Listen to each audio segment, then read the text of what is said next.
Hey guys, Mark Spurlock here, and this one's going to be about writing at home during quarantine.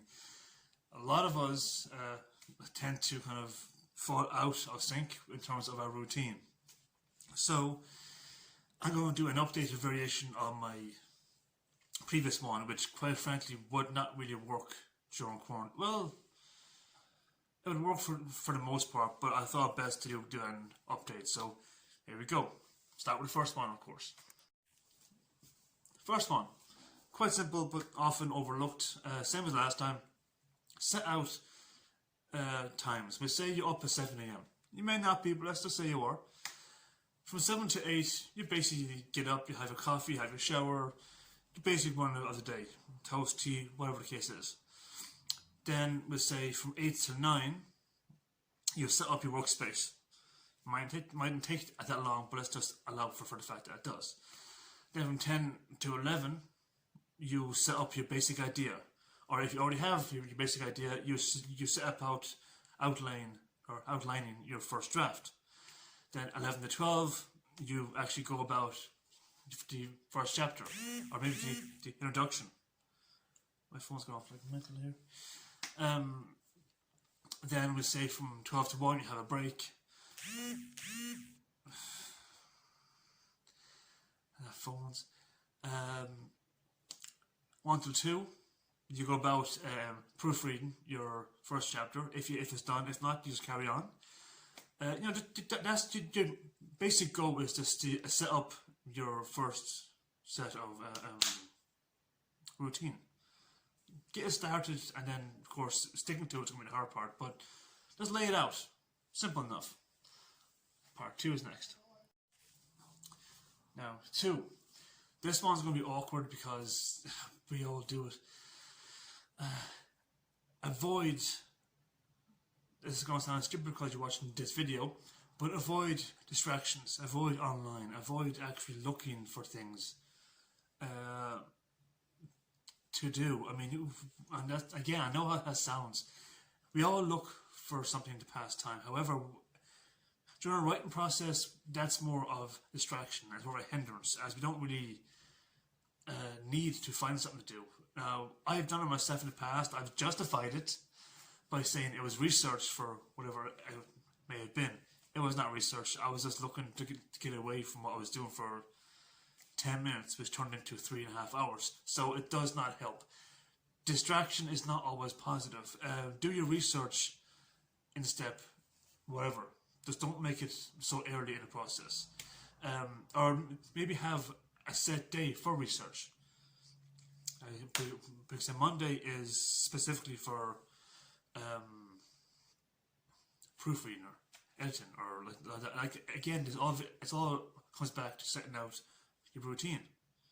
It doesn't have to be so stringent, but I would advise you to actually make one and try to stick to it. Do not get distracted. That is the killer of productivity. It will hinder you and your work tremendously. Come back to part 3. 3 is marketing.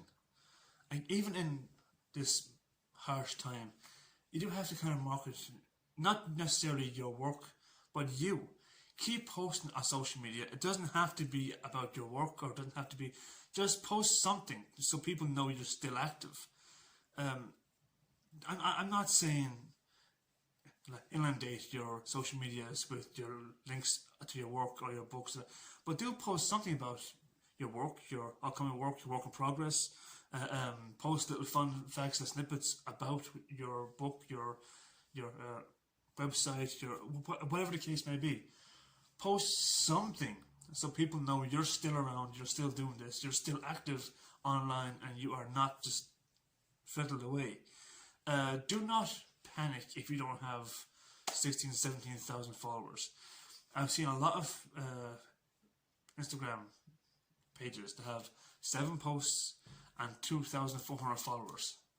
They're not real followers, they're bought. Don't do that. That's absolutely ridiculous. Buying followers is not being productive. It's not helpful. It may boost your self-esteem, but frankly, that's not important. I'm sorry if that hurt you, but it's not important. You need to focus on your work. That is what's going to get you noticed. Your followers on your page, if you have 6 posts and 2,400 followers and you're looking for more followers, people are going to look at that and think, well, jog on. They know that you're scamming, so they're going to walk away from it. Just post something positive and post something related to you or your work. Post your links. Yeah, yes, I do, of course, post your links, but do not do it every single day of the week. People are stressed and are strained, and the pockets are very bare right now. The bank accounts are strained. So post links to maybe ebooks once, twice, 3 times a week. Not every single hour of every single day. And yes, I have seen people do that. That's not a joke. Don't do that, guys. Back to part 4. Part 4, really simple and always our go-to thing, really. In the gym, I call this a cheat day. Here, I was going to call it for what it is, a day off. Take a day off. Now, do not let one day bleed into 6 weeks. Don't even let it bleed into a second day. From Monday to Friday, work. Just work. Even if no one is buying your book, God damn it, work. That's the important thing.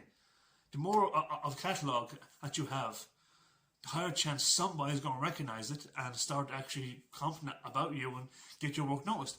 So work, write, edit, proofread, whatever the case may be. Do what you have to do from Monday to Friday. Do not take as many cheat days or days off as you want or can. That does not help you.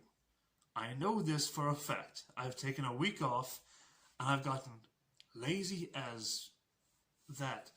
I gained almost the stone I lost, I gained back. Thank you, Easter, for that one, and a lot of drink, which is done with now. I have spent more time working out in the house than I have working. Yeah, so I have actually had to reassess my routine now as well, to essentially reprioritize my work over my want. So have a day off, of course, but let it be the weekend, as it's supposed to be. Just because we're at home, it doesn't mean a lot has to change in terms of our day-to-day routine. Our work life is still 9 to 5, or maybe 9 to 6, or 8 to 7, whatever the case may be. Set your hours from Monday to Friday, have the weekend off. But do follow quarantine regulations. I'm not saying go outside, I'm not saying that at all.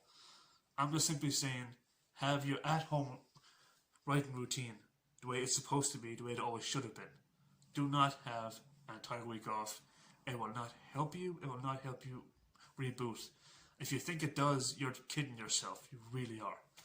Back with part 5 and the final part. This one mainly, if not only, applies to those who are writing sagas, trilogies, chronicles, or collections. If you're writing a standalone, by all means listen. If you're writing a trilogy, please hear me out. I made this mistake and I had to go and look through so many notebooks, folders and files to now get to where I am properly, where I should have been in the beginning. Quite simply, keep track of everything that you write in terms of the twists, the plot lines, the storylines, what this character does, why this character is staying throughout the whole trilogy, or why the character is dying in the next 2 books, or what the character said that's meant to be important, so on, so on, so on. Keep track of that in one specific notebook. I didn't do this at first, and now I'm sorry I did. I'm sorry I didn't, sorry. I'm sorry I didn't keep track of this. I've done it now. It's taken me the entire weekend, and frankly it has cut into my Final Fantasy VII remake time, and that pissed me off so much. But now that's Monday, I'm back on track. I'm going to go right now, after this, I'm going to go start writing my next book, and I'm actually going to get back into the code, the Easter eggs and codes in the books as well. I set quite a lot in Where Ink Uncaged and Paramore Unbound, but not as much as I would have wanted to, because I kind of lost track of everything. So if I had have kept track of what I was supposed to in the first place, what he said, she said, he did, they did, she did, I could have had a lot more Easter eggs and kind of snippets in there. But now that I have finally got back on track, I am no longer able to procrastinate by going researching and looking through this and the other. I already know, so I now know whatever I put out next will have better quality. Guarantee that, because I've done the work, I've put in the effort, I've done the research. The one thing I will say about working from home, especially if you're single like I am, don't cry, I miss having haircuts. That's it. That's the one thing. I miss having haircuts. This right now, as you can see, is look waxed and gel just to keep it in place. That's actually not too bad. But it's waxed and gel to keep it in place. If it wasn't, I would look like something that was dragged backwards through a hedge, kicking and screaming.